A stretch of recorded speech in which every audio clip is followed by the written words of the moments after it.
I thought it would be fun and necessary to talk about 3 very overused MC phrases, terms, whatever you want to call them. 3 very, very, very, very overused. And I'm guilty of this too. Now, I came up with this idea because I record a lot, most of my intros and everything else. And, over the years, you kind of like listen to yourself back and you realize and I definitely recommend this. If you don't do this, if you're an MC, record your intros. Somehow, some way, record them, listen back. You will notice little things that you do that you can improve, things that you repeat over and over again, stuff like that. And this is where this came from. These are 3 very overused terms. I know everybody overuses them, and I did too. And I'm currently in recovery. I'm currently working on this, okay? We're going to start with a good one. The first one. All right. All right. For this one, I think we just all need to stop this. This is a very bad habit a lot of us have, and there's no replacement for this. You just need to stop. All right. A lot of MCs, myself included, I did this for years. You have this habit of when you get on the mic, when you're about to say something, you start with, all right. All right, we're about to announce in the bridal party. All right, the buffet is now open. All right, they're giving away free iPads in the parking lot, whatever. You know what I mean? There's no need for it. All you got to do is jump on the mic and be like, so the buffet's now open. The buffet's now open. We're about to start with the intros right now. Like, just start. Like, I feel like when you learn how to MC, you get these habits because it's like comfort, right? It just gives you comfort. When you jump on the mic and you start with the all right, it's like a comforting thing, It's like, all right. And now I get this. And while you're saying all right, you're kind of thinking about what you're about to say. I don't know. I don't know the psyche of it. I'm uneducated. Like, I don't understand like how all that stuff works. All I know is I did it for years. And that was the number one thing. When I started recording my intros, I would listen. And every time I got on the mic, I'd be like, all right. And then I would say it. I'm like, why do I do that? That's so stupid. Cut that out completely. Try and work on this. Trust me, because it's just not needed. You don't see Drew Carey on The Price is Right doing that shit, all the professional hosts, even though he's solid. I don't think he ain't better than Bob Barker. But anyway, so there's all right. The next one that's super overused. At this time. At this time. At this time. At this time. At this time. We're going to do this at this time. We're going to start the speeches at this time, at this time. We're about to proceed with our parent dances at this time, at this time. You know what I'm talking about, okay? Again, I did it too, over and over. Now, I don't think there's anything wrong with at this time, but the thing is, for this one, you got to find different ways of saying that. And what I did was I basically put at this time the phrase into a thesaurus or whatever, and I figured out synonyms, like different ways to say that. And so basically, like for the present tense, instead of saying at this time every single time, you could say at this moment in time, here and now, right here, right now, during this time. Or don't say time at all. You don't have to mention time. Like, just like the other one, you can just omit it. You could just take it out and just be like, we're going to do this. You don't have to say at this time. But if you like saying that, whatever, just try and switch it up, At this moment, right here, right now, we're about to start with the speeches. At this very moment, we're going to make history on the dance floor, whatever. You know what I mean? Like, don't say at this time every single time. Switch it up.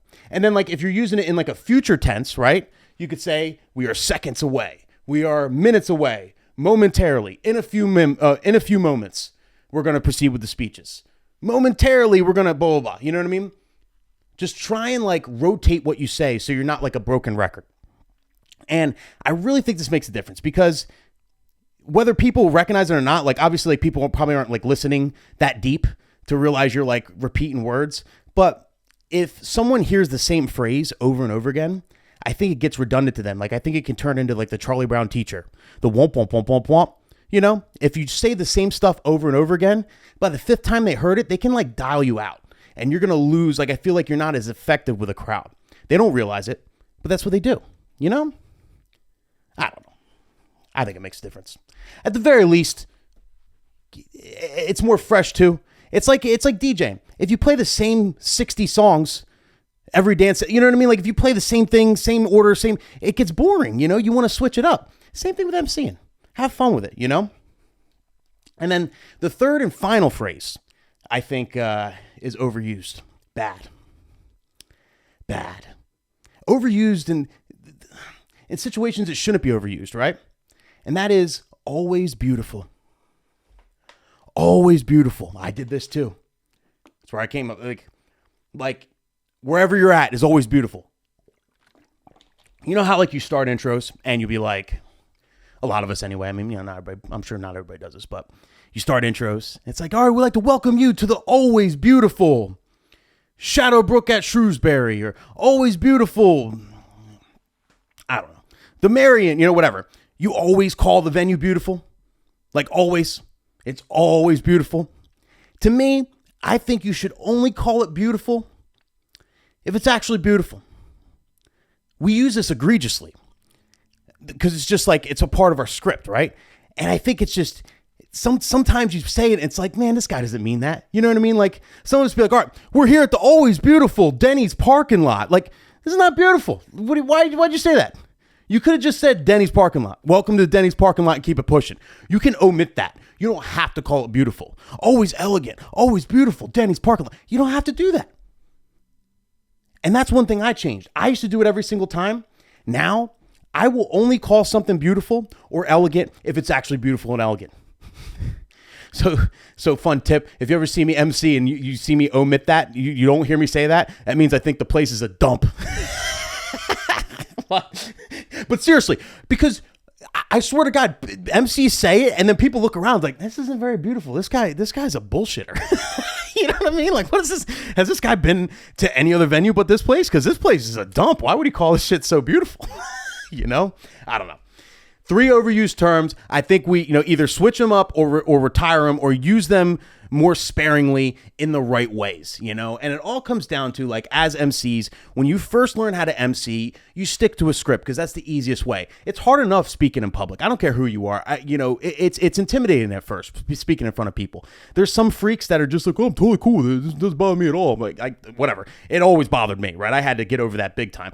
But getting over that, you kind of lean on your scripts, right? You learn, a good evening, ladies and gentlemen. Welcome to the always beautiful Denny's parking lot. My name is Nick Spinelli with SC Event Group, and here we're, you know what I mean? And then you have like a script that you stick to, and that's your comfort, right? You stick to the script, and that's your comfort, and that's what like helps you get over speaking in front of people. That's what helps you, become more smooth because like you say the scripts all over and over again, and then you kind of like insert the names. I get all that, but then as you get comfy and you don't give a shit about speaking in front of people, after dozens of times or whatever, then like you got to analyze what you say and figure out ways to change it up, figure out ways to keep it fresh, and figure out ways that maybe you sound dumb, like saying the always beautiful Denny's parking lot, And you're only going to do that by recording yourself.